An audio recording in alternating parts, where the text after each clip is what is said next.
Public ಟೈಮ್ಸ್ಗೆ ಸ್ವಾಗತ.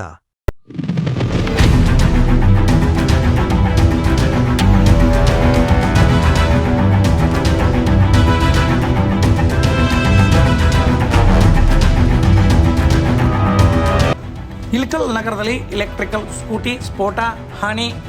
ಮನೆ ಮುಂದೆ ಇಟ್ಟಿದ್ದ ಇಲೆಕ್ಟ್ರಿಕಲ್ ಸ್ಕೂಟಿ ತನ್ನಿಂದ ತಾನೇ ಸ್ಫೋಟಗೊಂಡು ಅಪಾರ ಹಾನಿಯಾದ ಘಟನೆ ಇಳಕಲ್ ನಗರದಲ್ಲಿ ನಡೆದಿದೆ.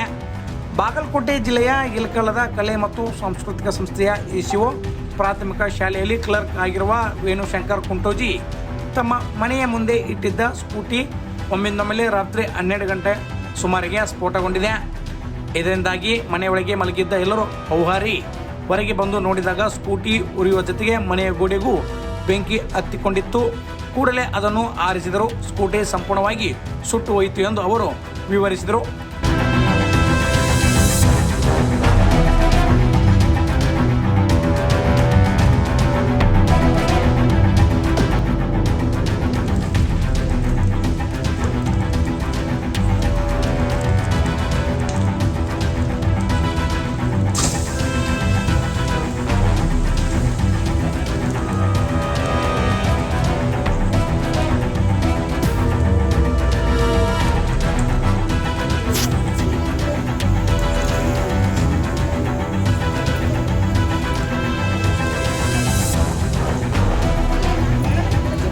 ಇನ್ನಷ್ಟು ಸುದ್ದಿಗಳನ್ನು ನೋಡಲು ಪಬ್ಲಿಕ್ ಟೈಮ್ಸ್ ಸಬ್ಸ್ಕ್ರೈಬ್ ಮಾಡಿ, ಬೆಲ್ ಬಟನ್ ಒತ್ತಿ.